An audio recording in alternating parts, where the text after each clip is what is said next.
A'udzubillahi minasyaitonirrajim. Bismillahirrahmanirrahim. Assalamualaikum warahmatullahi wabarakatuh. Waalaikumsalam. Alhamdulillahirabbil alamin. Puji syukur atas rahmat Allah Subhanahu wa taala. Pada kesempatan kali ini kami masih bisa hadir kembali di hadapan para sedulur semuanya dimanapun berada, baik yang berada di Nusantara maupun yang ada di luar negeri. Dan tidak lupa salam serta salawat selalu kita sanjungkan kepada junjungan kita semua, kepada baginda alam Kanjeng Nabi besar Muhammad Shallallahu Alaihi Wasallam, para keluarganya, para sahabatnya, dan para tabiin-tabiinnya, dan tentunya untuk kita semuanya sebagai umatnya hingga akhir zaman. Amin amin Allah ya rabbal alamin. Amin. Alhamdulillah, para sedulur semua, kembali lagi kami hadir untuk sebuah konten tentang sejarah besar Nusantara ini ya. Kembali kami akan coba mengangkat sejarah yang ada di Tanah Pasundan, di antaranya yaitu tentang perjalanan kehidupannya seorang Sangkuriang yang dikenal dengan gelar Sangkuriang. Jadi Sangkuriang itu adalah sebuah gelar, nama aslinya saat itu Joko Jaka Petak apa ya? Saya juga lupa nama aslinya. Yang jelas Sangkuriang itu julukan, jadi diberikan kepada dia oleh gurunya. Jadi setelah semua keilmuan dari gurunya itu diberikan dan dikuasai oleh pemuda ini, maka dia punya gelar Sangkuriang. Sangkuriang itu sendiri kalau secara bahasa ya, karena dari Pasundan itu bahasa Sunda sebenarnya. Sangkur itu tempat, Kuriang itu bangsa goib. Jadi memang keilmuannya waktu itu beliau itu bisa menguasai berbagai macam makhluk goib. Artinya tunduk kepada perintahnya untuk melakukan apa saja. Ilmuannya di situ. Makanya dikenal dengan pasukan goibnya itu dengan Guriang-Guriang atau bangsa-bangsa goib. Karena memang waktu latihannya itu waktu di hutan ya. Dan keilmuannya itu ya seperti itu.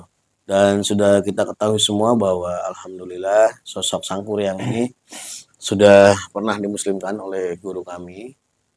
Alhamdulillah saat itu beliau masih bertapa di sebuah tempat di Tangkuban Perahu di kawahnya, dan sudah dimuslimkan oleh guru kami. Dan saat ini beliau sudah berada di Kayangan sana ya. Dan kami di sini ingin coba menghadirkan salah satu salah satu sosok goib yang pernah menjadi bawahannya Sangkuriang ini, untuk ya sedikit mendapatkan cerita tentang bagaimana perjalanan sosok majikannya. Dan saya juga belum tahu apakah pasukan-pasukan goibnya ini sudah dimuslimkan atau tidak. Yang jelas nanti kita akan undang, kita akan hadirkan pemimpinnya ya, yang paling kuat di antara Guriang-Guriang yang menjadi pasukannya. Dan sebelum kami melakukan proses mediumisasi, izinkan kami kembali untuk mengucapkan rasa terima kasih kami yang sebesar-besarnya pada para sedulur semua yang sudah selalu setia memberikan support, dukungan, dan menyaksikan video-video kami. Dan tentunya kami sangat berterima kasih atas juga doa-doanya yang terbaik buat kami dan tim di sini. Karena tanpa para sedulur semua mungkin Padepokan Cahaya Siliwangi tidak akan sampai sejauh ini ya.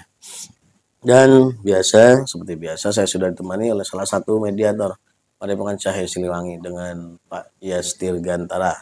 Oke Pak, siap? Siap. Kita langsung mulai. A'udzubillahi minasyaitonirrajim. Bismillahirrahmanirrahim. Ya Allah, dengan izin guru saya Sang Hyang Nur Cahaya Nirwana, saya protek tubuh mediator dari masuknya jin teman fasik yang bukan yang saya maksud, yang hanya akan mengganggu atau memberikan informasi-informasi palsu. Semuanya yang berusaha untuk menyusup masuk dalam tubuh itu semuanya terpental ke neraka jahanam. Allah Sallallahu Alaihi Wasallam. Hanya sosok yang saya undang yang bisa masuk dan menguasai tubuh mediator.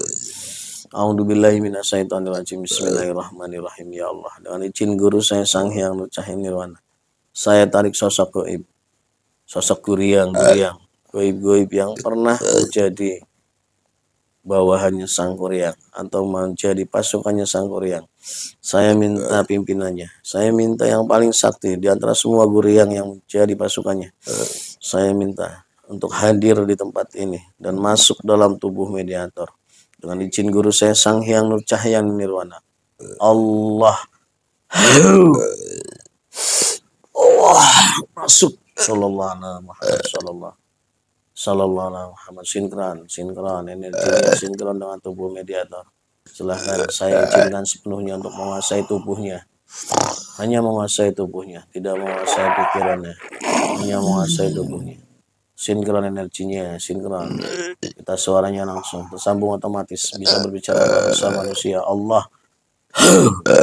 Sallallahu alaihi Muhammad sallallahu alaihi. Dibersihkan dari goib-goib yang ikut campur, yang menyusup, yang berusaha untuk mengganggu pembuatan konten ini. Semuanya terpental otomatis ke neraka jahanam. Allah. Sallallahu alaihi. Sinkron. Dibersihkan semua. Efek-efek energi pasiknya semua dibersihkan. Sallallahu alaihi Muhammad sallallahu alaihi Muhammad sallallahu alaihi Muhammad.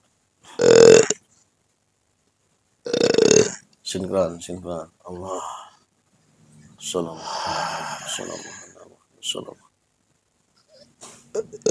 Anda bisa bicara? Bisa. Anda dari golongan apa? Jin. Golongan jin. Anda tahu kenapa saya hadirkan ke sini? Iya.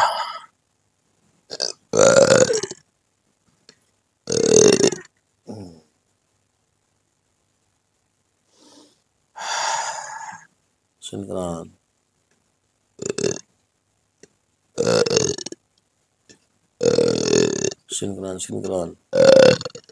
Energinya kuat sekali. Energi majlis saya tutup dulu sementara.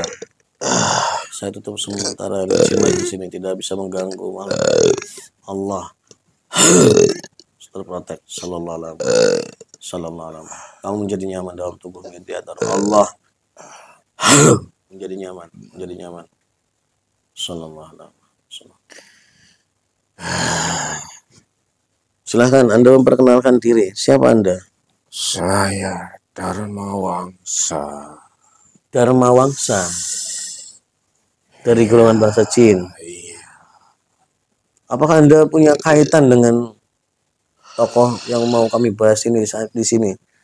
Junjungan saya. Oh, benar. Anda berarti pasukannya ya? Apakah Anda yang menjadi pemimpinnya? Iya. Berapa usia Anda saat ini? Kalau untuk usia ukuran manusia?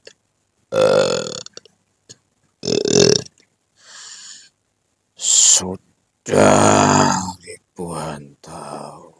Berapa ribu? Sudah 15 ribuan.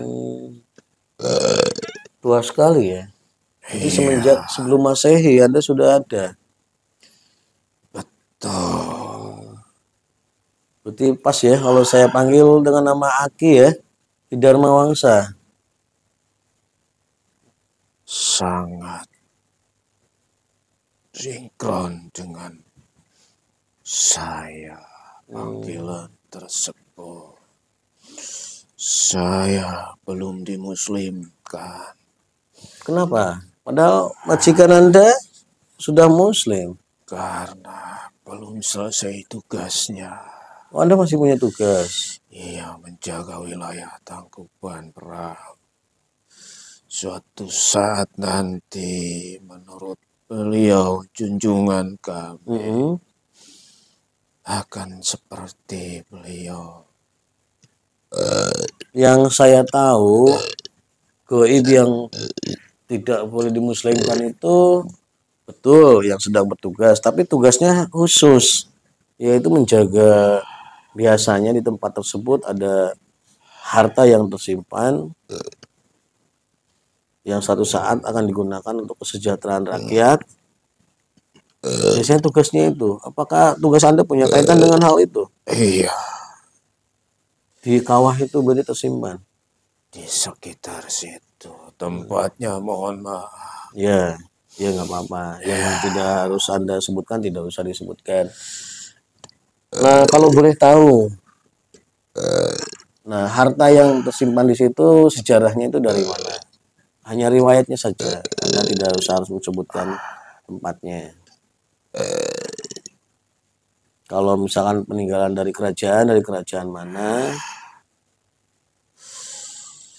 Saya pun tidak diberitahu, Oh gitu. hanya oleh junjungan.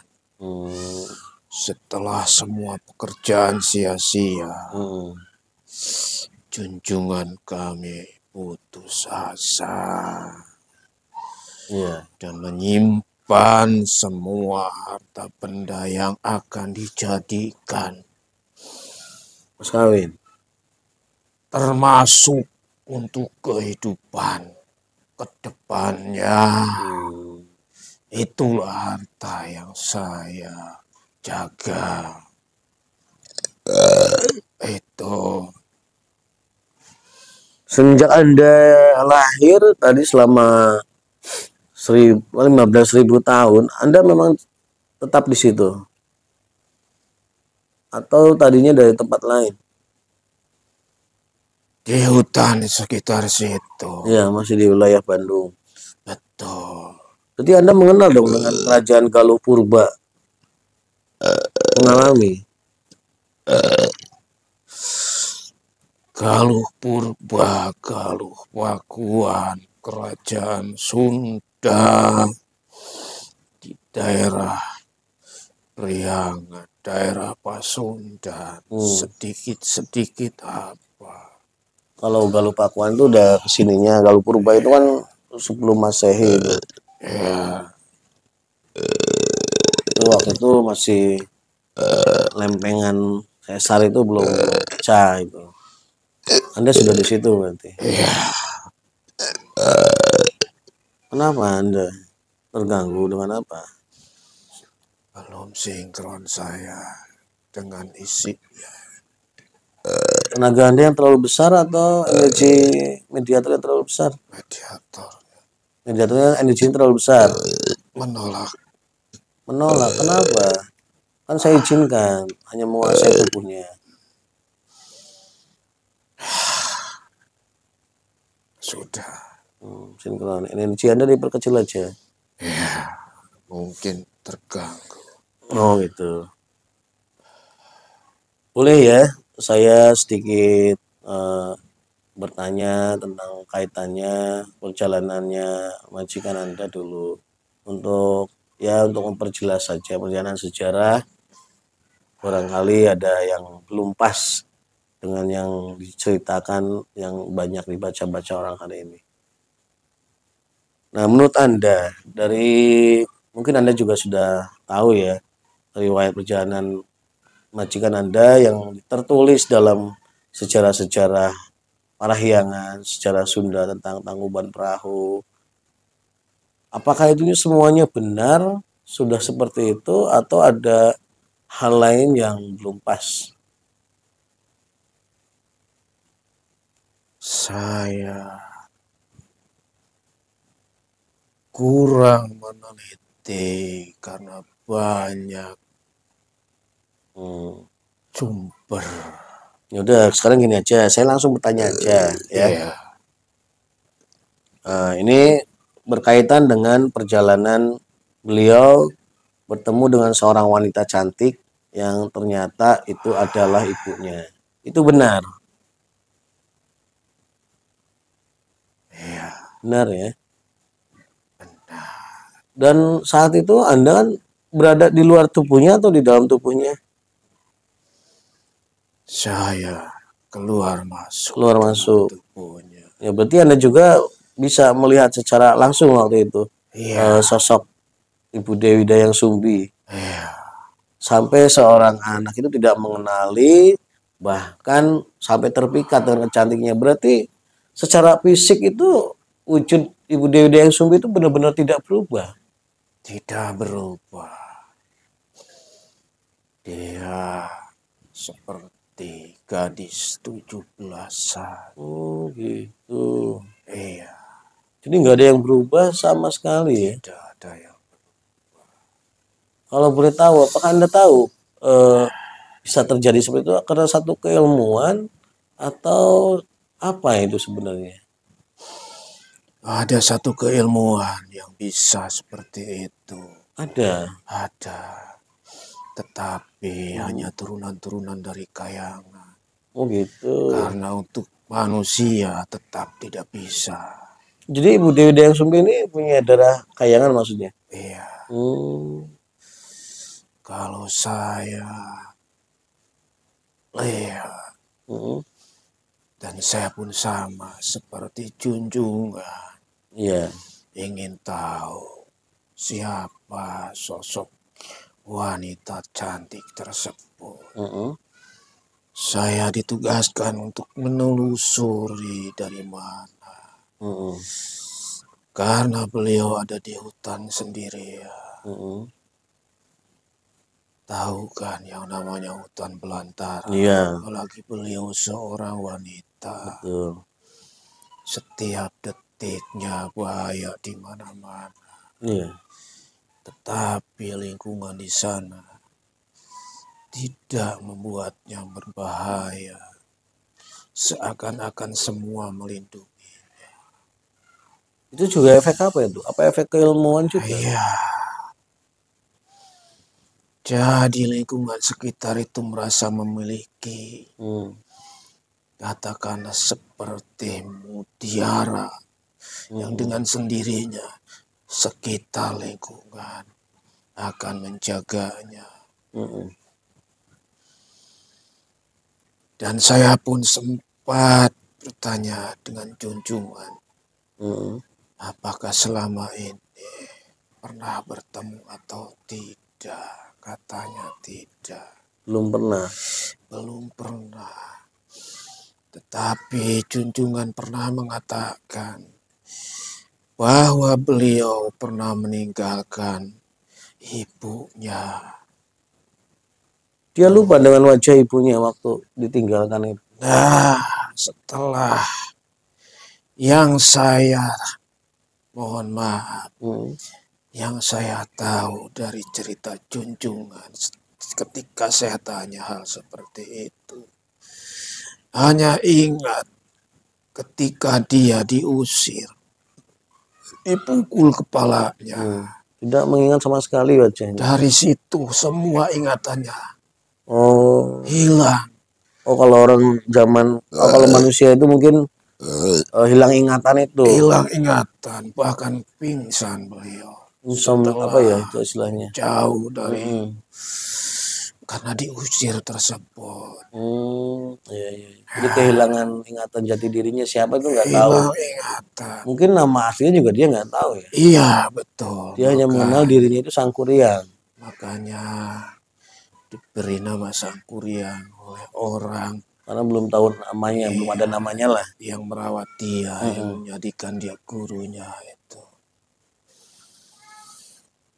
Di sini kita bisa menyimpulkan bahwa seandainya junjungan masih punya ingatan, Tidak mungkin kan. tidak mungkin. Karena apa? Ibunya pun yang masih punya ingatan apa kepada tanda tertentu. Iya betul. Itu. Bagaimanapun ibunya mengisahkan cerita dia dari kecil Dia tidak ingat. sehingga dia dipukul dan diusir. Dia tidak ingat. Yang dia ingat ketika dia dirawat oleh resi yang mengajarkan ilmu, yang mengobati dia. Istilahnya di sanalah itu dia itu mulai nol lagi ingatannya. Semua yang dari sebelum nyampe di sana dia tidak ingat. Dan ini merupakan pukulan berat bagi sang ibu. Mm. Karena apa? Sampai detik tersebut pun ibunya menantikan anak. Iya, iya. Ibu siapa sih yang Tidak tidak merindukan merindukan? anaknya, betul. Apalagi beliau hidup menyendiri, Iya, iya, terasing dari kehidupan manusia. betul, betul. Dan kalau beliau tidak mempunyai keilmuan, sudah lama beliau pun akan dimangsa oleh binatang-binatang, dimangsa oleh goib-goib yang sama menginginkan beliau. Jadi kalau boleh saya simpulkan, kalau kasusnya seperti itu berarti memang secara hakikatnya sang kuryang juga tidak salah ya. Kenapa? Karena dalam pikirannya tidak ada sama sekali bahwa dia itu menikahi Tidak, ibunya kan. Karena tidak, dia sama sekali tidak mengingat semua orang-orang yang pernah ada dalam hidupnya. Yang dia tahu hanya sosok kakek itu jadi gurunya kan. iya. Karena hilang ingatan tadi. Dan gurunya pun tidak tahu. Iya, pasti. Tidak tahu karena ketika bertanya Tidak ada kepada data yang junjungan, diomongkan sama sekali ya. dia tidak tahu apa-apa. Sehingga putus perjalanan dia sebelum dirawat oleh Iya. besi. Nah, hal ini saya kira masih banyak yang belum tahu. Manusia yang membaca sejarah pun tidak akan sampai ke situ. Ya, Artinya kalau saya pahami masih banyak orang-orang yang membaca kisah ini, cerita ini ya menyalahkan posisi sang kuryang. Sampai punya perasaan itu mau nikah sama ibunya kan. Padahal dalam konteks kasusnya sebenarnya sang kuryang bukan mencintai ibunya tapi memang mencintai pasangan jenisnya karena memang tidak pernah bertemu wanita. Saat bertemu seorang wanita dan memang kecantikannya di atas rata-rata ya wajar kalau dia punya rasa suka. Berarti memang benar-benar dia terbebas dari apa ya? Sebenarnya nggak berdosa kalau nah cuma kan kalau secara hukum syariat, secara hukum apa ya istilahnya biologis karena diketahui ini satu gen darah ya kalau sampai terjadi bahaya. Mungkin para leluhurnya akhirnya mencegah jangan sampai terjadi. Cuma karena memang hilang ingatan, dia merasanya olah-olah ditolak cintanya. Iya kan? Bukan karena persoalan itu ibunya. Dia tetap nggak menerima bahwa dia itu ibunya. Mungkin karena melihat secara fisik nggak mungkin secara usia yang dia lihat itu usia wanita ini mungkin lebih muda dari dia malah. Iya. betul. Dan mungkin kenapa Ibu Dayang Sumbi masih terlihat muda, tidak ada perubahan. Ya mungkin beliau pun sama, ingin tetap menantikan anaknya Supaya tidak lupa. supaya tidak lupa Karena dia tidak tahu saat dulu meninggalkannya. ditinggalkan itu usia Seperti itu. Dan andai kata tidak mempunyai ilmu untuk mempertahankan usia dan bentuk tubuhnya, mungkin beliau sudah wafat. Iya, iya. Sehingga cita-cita untuk bertemu dengan junjungan kami tidak bisa terlaksana. Tetapi Sang Maha Pencipta sudah menggariskan hal yang di luar dugaan. Ketika bertemu, ibundanya masih ingat, tetapi anaknya tidak ingat apa-apa. Karena efeknya belum hilang sampai sekarang. Iya. Tapi apakah setelah mohon maaf sebelum Anda kan udah tahu nih junjungan Anda udah Muslim ya? Iya. Saat ini berada di mana? Di Kayangan. Di Kayangan. Dan saat beliau naik ke Kayangan, beliau sempat menemui Anda? Iya. Istilahnya berpamitan atau memang masih ada komunikasi? Berpamitan. Beliau mengatakan tugasnya untuk menebus kesalahan sudah usai dan beliau dipersilahkan kembali ke Kayangan. Jadi saat tadi di awal saya ceritakan bahwa beliau itu ditemukan oleh guru kami saat sebelum dimuslimkan itu sedang bertapa di kawah tersebut. Itu Kami mengawalnya. iya, itu bertapanya itu dalam konteks maksudnya meminta pengampunan.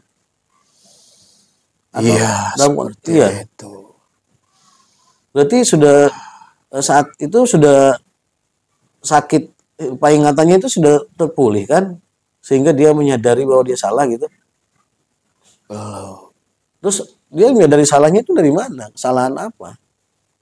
Dia sebenarnya terpuruk karena cita-cita untuk mempunyai pasangan hidupnya gagal. Berarti bukan bertapa untuk pengampunan. Kemudian juga dia jauh menelisik ke depan, jauh menelisik ke belakang. Sama tadi itu.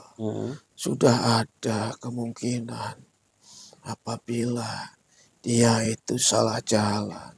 Dia pun udah mulai mengakui. Iya, iya.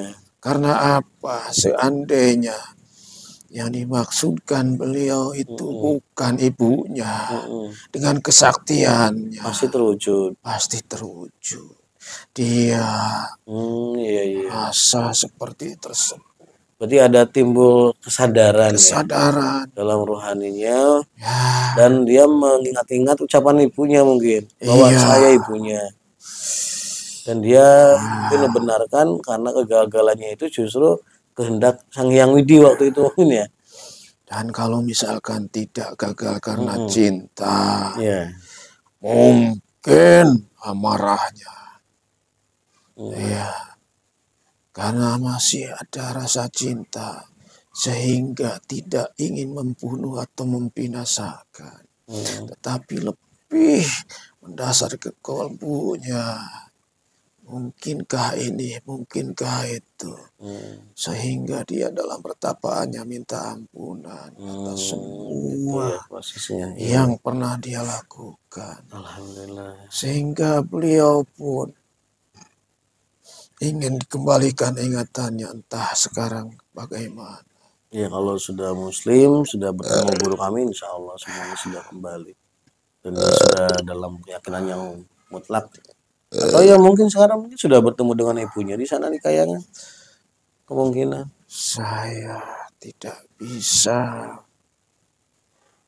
melihat dan mendengar kabar sana. Karena tugas saya ditugaskan untuk menjaga harta yang beliau tinggalkan. Kalau boleh tahu jenis atau bentuk harta yang Anda jaga itu seperti apa? Ya hanya sekedar informasinya saja. Apakah berbentuk koin emas atau logam emas atau sejenis apa atau pusaka?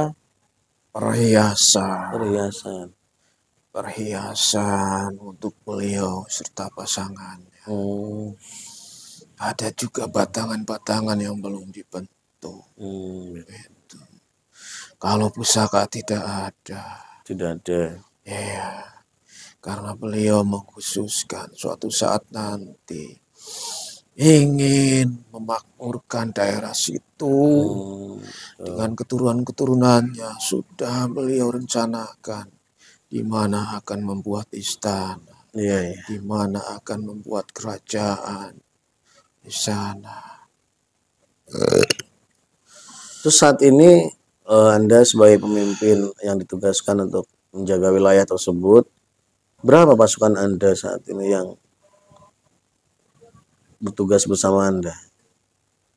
Hanya 10 juta 10 juta. pasukan inti. Itu cukup untuk bisa menjaga itu. Tadi saya katakan pasukan inti 10 juta. Itu masih ada lagi di bawahnya. Iya. Jadi untuk di titik pusatnya kami ring 1 lah seperti itu. Di luarannya masih ada.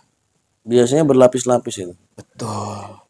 Nah, ini kaitannya dengan harta. Ini kan di negara Nusantara ini banyak sekali ya oknum-oknum atau orang-orang yang berkepentingan terhadap hal-hal seperti itu, harta-harta yang disimpan secara goib.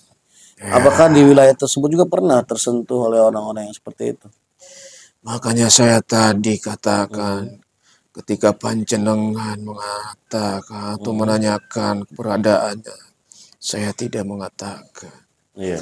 Karena sudah banyak orang yang mencari keberadaan, Hmm, meminta paksa.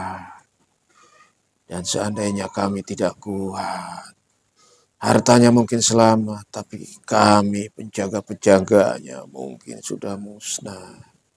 ya, berarti selama ini belum belum pernah ada yang menyentuh.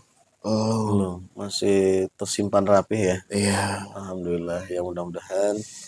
eh, nah, kalau ini tadi kan ingin digunakan oleh beliau untuk kemakmuran orang-orang di wilayah tersebut. Apakah nanti beliau sendiri yang akan mengambil harta itu atau beliau wakilkan kepada seseorang? Saya pun tidak Anda tahu. tidak tahu hal seperti itu. Saya beserta pasukan hanya menjaga saja. Berarti yang Anda ketahui saat ini itu adalah haknya junjungan Anda. Iya, Oh gitu. Iya, iya. Sejarahnya sudah, berarti ya tadi ini yang belum diketahui oleh para sedulur semua. Jadi ternyata eh, dulu proses terpisahnya Sangkuriang saat diusir oleh ibunya itu kan ada satu apa ya tragedi ya, bukan tragedi kejadian lah. Bahwa karena saking marahnya ibunya tanpa sadar itu memukul kepala di bagian belakang anaknya ini atau Sangkuriang menggunakan ulekan itu ya atau menggunakan apa? yang buat masak itu. Apa sinduk atau apa ya? Iya, Jadi seperti itu. mengenai saraf bagian belakang sehingga menghilangkan memori ingatannya Sangkuriang ini. Jadi saat Sangkuriang ini dibesarkan, dididik oleh gurunya, Sangkuriang ini hanya paham, hanya mengerti bahwa gurunya ini adalah ya mungkin dianggap orang tuanya atau apanya lah.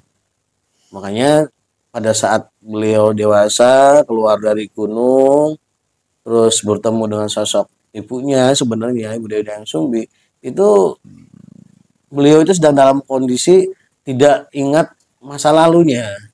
Ini yang belum diketahui yang jarang diungkap dalam sejarah-sejarah Sangkuriang ya. Sehingga narasinya itu Sangkuriang ini tersalahkan karena punya sifat yang kurang baik. Padahal ya memang sejatinya beliau sendiri tidak paham, tidak sama sekali mengingat bahwa dia pernah punya seorang ibu gitu. Jadi di sini saya meluruskan sedikit dan kaitan dengan ibunya, kenapa beliau itu punya fisik yang sama sampai Sangkuriang sudah tumbuh dewasa? Itu tadi niatnya sebenarnya baik karena dia paham bahwa anaknya saat itu pergi meninggalkannya itu masih kecil, masih usia nggak tahu usia mungkin 8 7 tahun atau mungkin berapa tahun tepatnya. Yang jelas berpikir kalau nanti misalkan bertemu, beliau itu wujudnya sudah tua gitu. Yang dikhawatirkan dia merasa khawatir anaknya itu tidak akan mengenal gitu. Karena dia tidak tahu bahwa efek dari pukulan ke kepalanya itu menghilangkan memorinya. Ini jadi timbul ya mungkin ini semua dari Allah yang menyeting ya skenario nya Allah untuk pembelajaran. Jadi sebenarnya dua-duanya tidak salah, tidak punya karena terjadi karena sesuatu yang di luar kendalinya, yang tidak sama-sama tidak mengetahui.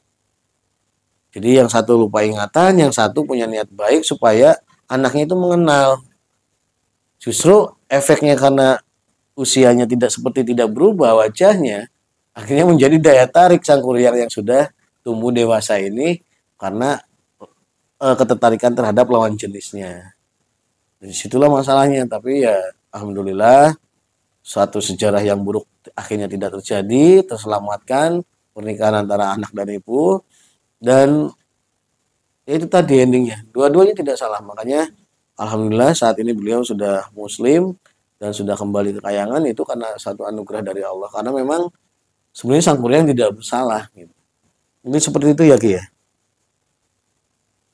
Ada yang mau disampaikan lagi Ki, sebelum mengakhiri dialog ini untuk apa ya? Ya nasihat-nasihat atau apapun. Ya,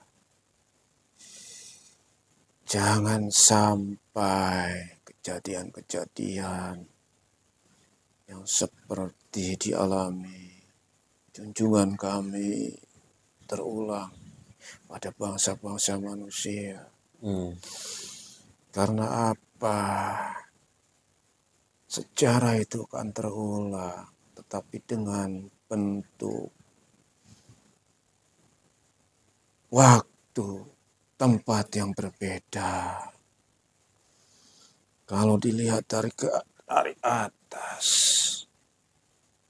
beliau pun menyadari keturunannya pun sama, tidak bisa menghindari perbuatan cela. Seandainya Ibu Dayang Sumbi pun tidak mengenal cirinya, ciri junjungan kami, mungkin secara kelam keturunan-keturunan sudah tidak bisa dibayangkan akan bagaimana. Tapi beliau merasa ada sesuatu yang janggal pada Sang Kuryang. Dan naluri seorang ibu mengatakan, dialah anakku, dialah yang ditunggu-tunggu. Padahal kalau misalkan dikuasai nafsunya, anaknya pun tidak akan diaku sebagai anaknya. Akan dia kesampingkan rasa tersebut.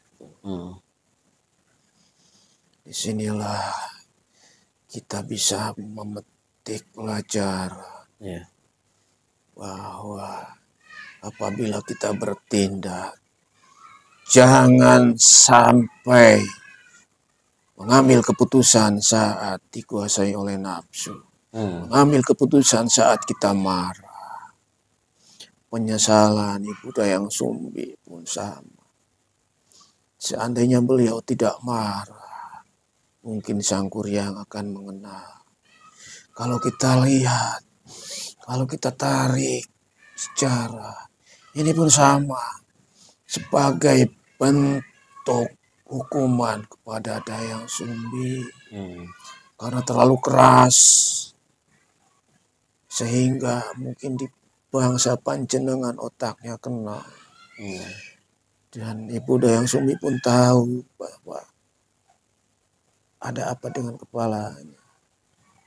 Padahal dia kan tidak tahu, tidak memeriksa ketika melakukan pemukulan itu. Junjungan kami langsung berangkat. Tetapi naluri ibu mengatakan, mungkinkah ada sesuatu yang terlihat itu tandanya, tetapi yang tidak terlihat itu kerusakan. Efeknya. Itu langsung saja. marah.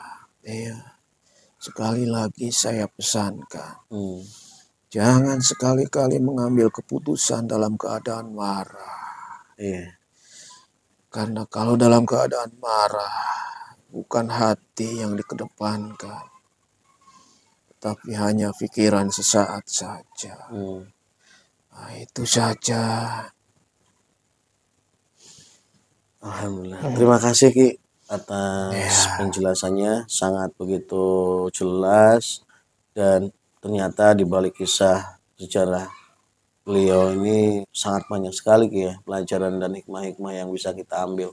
Dan yang terpenting di sini ini termasuk untuk membersihkan sudut negatif dari pandangan masyarakat saat ini yang hanya membaca sekilas sejarah, karena dua-duanya dianggap jelek ini sama banyak yang mempersepsikan negatif. Cuman dengan terbukanya hal seperti ini, mudah-mudahan bisa merubah pola pikir, dan ternyata ya sejarah yang aslinya seperti itu. Ada di balik kejadian-kejadian yang diperlihatkan itu ternyata ada rencana yang Allah ingin sampaikan. Mohon maaf sebelumnya saya lupa sampai tidak menyajikan jamuannya. Tidak apa-apa. Saya lupa saking asiknya. Silahkan. Panjenengan sangat serius. Serius gitu, karena ini kan ini kita berbicara sejarah. Jangan sampai misalkan ada penyelewengan sedikit sejarah, kitanya nggak serius nanti malah semakin lebar. Bukan ke intinya. Sekali lagi kami dari Padepokan Cahaya Siliwangi mengucapkan terima kasih atas kehadirannya. Silahkan Aki kembali ke tempat tugasnya. Mudah-mudahan bisa istiqomah sampai tugasnya selesai. Saya pamit. Ya, silahkan. Semua bebantunya keluar semuanya. Allah. Semuanya normal. Semua sisa-sisa kecil asik yang terbawa semuanya menguap. Allah. Alhamdulillah para sedulur semuanya, baru saja kita mengupas habis ya perjalanan bukan mitos apa legenda ya, legenda sejarah di Tanah Parahyangan yaitu Sangkuriang. Ternyata memang ya tadi seperti kita bahas tadi dalam dialog bahwa semua kejadian itu banyak sekali hikmah yang bisa diambil, dan mudah-mudahan dengan dialog-dialog tadi kami bisa semakin meluruskan sejarah yang sesungguhnya dan tidak terfokus kepada proses antara pernikahannya, tapi justru dari hikmah-hikmah di balik itu semuanya. Mungkin hanya itu saja yang bisa kami sajikan pada kesempatan kali ini. Kami berdua mewakili Padepokan Cahaya Siliwangi. Mohon maaf dan undur diri. Wassalamualaikum warahmatullahi wabarakatuh.